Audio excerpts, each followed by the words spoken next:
welcome di Natz Channel. Sebelum tonton videonya, biar nggak lupa yuk subscribe dulu dan klik tombol loncengnya ya. Kali ini aku mau tunjukin cara bikin soto santan atau soto Betawi yang seger dan enak.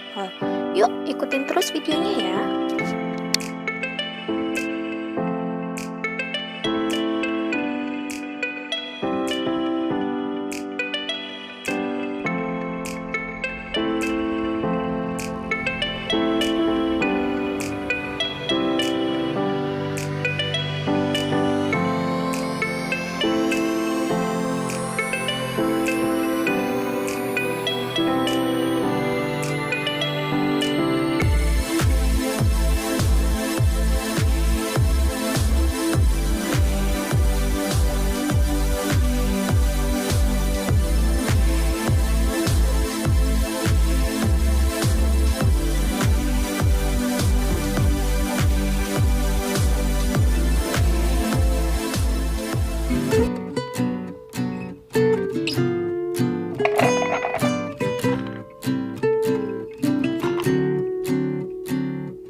Kalian bisa juga coba resepnya di rumah ya, apalagi pas kumpul bareng keluarga.